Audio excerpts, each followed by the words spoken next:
আজহার শুভেচ্ছা ও মোবারকবাদ। আমরা একদিন আগে ঈদ করছি না, আমরা সঠিক সময় আমাদের কথা হইলো আমরা সঠিক সময় আমরা ঈদ পালন করছি এবং এই রমজানের ঈদ এবং আমরা এই কোরবানির ঈদ। কারণ গতকালকে সৌদি আরবে হজ উদযাপিত হয়েছে, তার পরের দিন থেকে আজকে প্রথম কোরবানি। আমরা প্রথম কোরবানি সঠিকভাবে পালন করছি। আমরা একদিন আগেও না, একদিন পরেও না। অনেকে বলে যে একদিন আগে, এবং সংবাদে অনেকে লেখে একদিন আগে।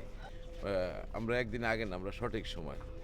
আর রোজার ঈদও আমরা পালন করি সঠিক সময়, কারণ বিশ্বের যে কোনো দেশে নূতন চাঁদ দেখে, এই চাঁদের দেখা এইটা অনুকরণ করেই আমরা প্রতি বছর রমজানের ঈদ পালন করি এবং এই ঈদুল আজহা, ঈদুল ফিতর এই দুটোটাই পালন করি।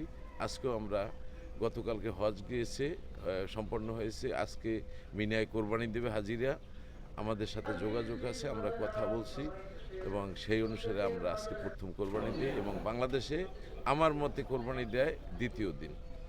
আমরা বিশ্বের মুসলমানদের শান্তি কামনা করছি এবং বাংলাদেশ যেন সামনের দিকে সুন্দর এবং সঠিকভাবে চলে এবং মানুষের সমস্ত অধিকার বাস্তবায়ন হয়, এই জন্যই আমরা দোয়া করছি। এবং আমাদের তরিকাতের এবং দেশের সকল মুসলিম উম্মাহ যারা আমাদের কাছ থেকে চলে গেছে, আমাদের বাবা মা আত্মীয় স্বজন, তাদের জন্য আমরা রুহুল মাগফিরাতের জন্য দোয়া করছি।